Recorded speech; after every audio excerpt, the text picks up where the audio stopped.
사회를 이루는 섭리와 섭리법을 시작하겠습니다. 섭리파 사람들.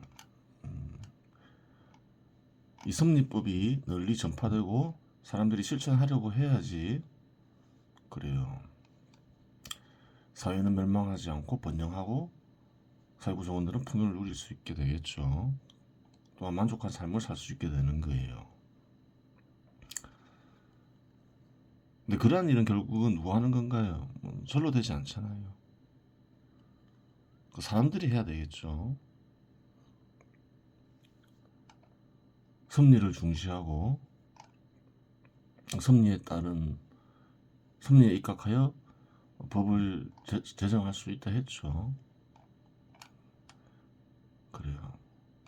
그러니 섭리와 섭리법을 중시하는 일을 섭리파 사람들이라고 얘기할 수가 있는 거예요. 보겠습니다.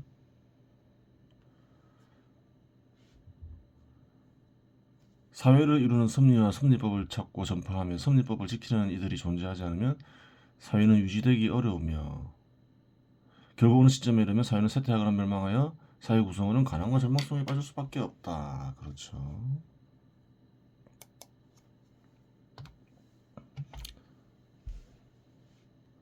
어느 순간이 되면 시장과 자본을 제약시하면서 파괴하려 하고 한 것이 늘 확인이 가능하죠.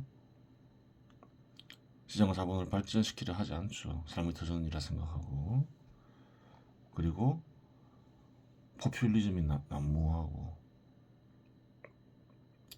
부패하면서 공정은 지켜지지 않고 엉망진창이 되죠. 정부는 제 기능을 수행하려 하지 않고 생산을 도우면서 국가를 발전시키고 그리고 국민 개개인의 분을 달성하려 하지 않고 엉뚱한 짓을 하죠. 어느 나라나 확인 가능하겠죠. 어느 정도 발전한 국가에서는. 발전하지 않은 국가에서도 확인이 가능하죠.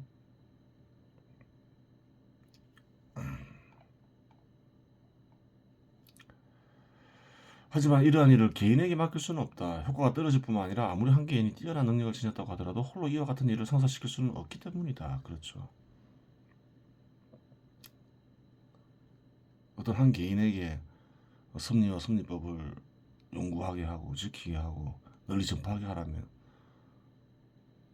할 수가 없잖아요. 결국 조직을 구성하여 조직적으로 이와 같은 일을 해야 하는데 그러한 조직에 대해서는 상천소유파 예를 통해 이미 언급하였으니 별도로 그와 같은 조직에 대해서는 언급하지는 않겠다. 조직적으로 행할 수밖에 없는데 이 글에서는 별로 안 다루겠다는 거예요. 창천소유파 이해. 그래요. 이미 다 언급해놨죠. 들어가서 보면 돼요.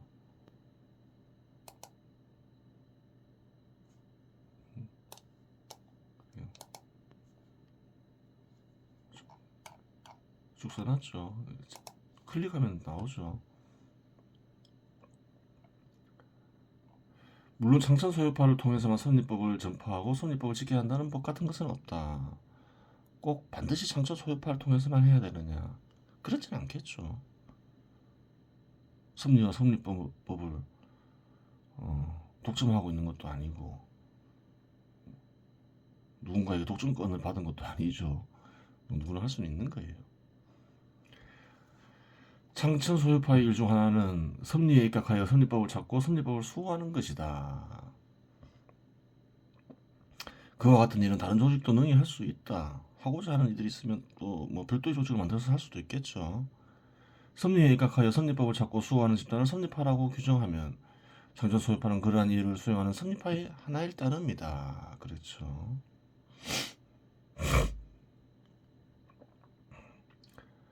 섭리파 역시 사람들로 구성되는 관계로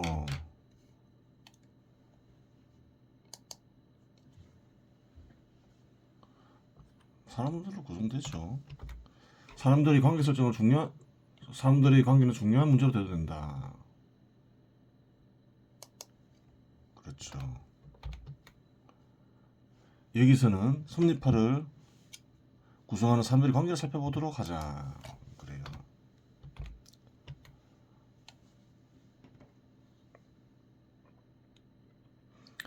신분 제도를 부정하는 섭리파가 어찌 섭리파 내부에 신분을 만들 수 있겠는가.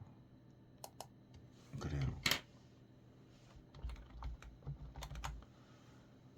신분 제도를 부정하는데 섭리파 내부에 신분을 만들 수는 없겠죠.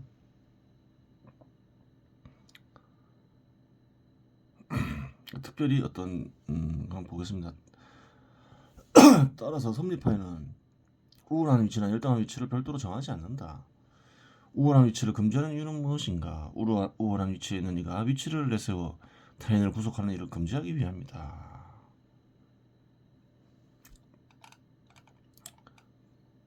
불의하게 타인을 구속하려 하지 말아야 했죠. 혹시 불의하게 구속할까봐 그러한 조치를 취한다 이 말이죠. 불의하게 자유를 중시한다 이 말이죠.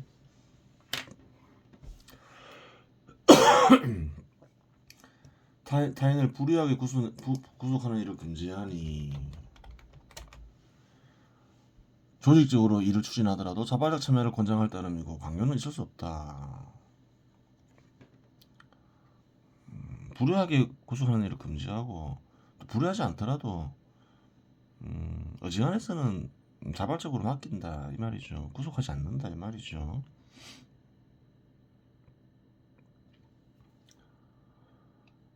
모든 사람들이 동등한 위치에 있다고 하여 깨달음도 동등할까? 섭리와 섭리법을 완전히 이해하는 이가 있는가 하면 섭리와 섭리법에 호감을 느끼지만 전혀 이해하지 못하는 이 역시 있다. 깨달음에 따라서 꼭 신분은 아니지만 나눌 필요성이 있다는 거예요. 현실적으로 이유가 있겠죠. 조직적으로 행동을 취할 때는 결국 깨달음이 높은 이들의 결정에 따라 행동을 취할 수밖에 없고 다른 이들이 자발적 참여를 요구할 수밖에 없다. 그렇잖아요. 어떤 조직적 행위를 결정할 때 전문적으로 결정한다 이 말이죠. 조직적으로 행동할 때는 평소에는 위치에 차별이 없고 서로 뭐 어떤 의견 자유롭게 얘기하고 뭐 도움을 주더라도 그런 거예요. 보다 바른 길을 가기 위해서죠. 치료를 받는데 다수의 의견을 따르지 않잖아요. 1000명의 일반인이 있고 1명의 의사가 있다면 다수결에 의해서 치료하는 게 아니잖아요. 의사한테 가서 치료하지. 그런 뜻이 간직되어 있는 거죠. 또한 많은 사람들이 섭리와 섭리법을 제대로 이해해야 사회는 유지되며 발전할 수 있고 섭리파는 그러한 목적으로 설립되니 가르침에 인색할 이유가 없다. 즉 깨달음에 따라 위치를 나누는 이유는 깨달음이 높은 이가 깨달음이 낮은 이를 구속하기 위해서가 아니라 조직적으로 행동할 때 바르게 행동하기 위함이며 보다 많은 이들이 높고 올바른 깨달음에 이르도록 돕기 위함이다.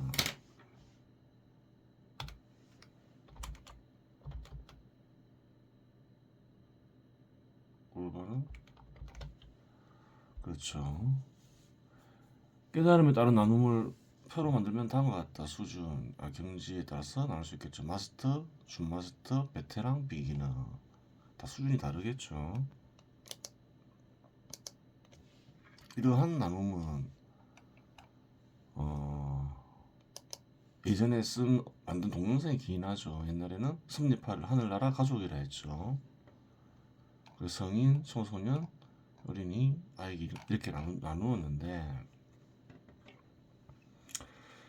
하늘나라 가족 이러면 종교적 색채가 무척 강하죠. 좀 종교적 색채를 씌우는 거죠. 물론 이 글을 쓴 이는 신과 또 신의 뜻으로 볼 수 있는 신의 뜻인 섭리를 중시하지만 그렇다 해서 뭐 종교인은 아니죠.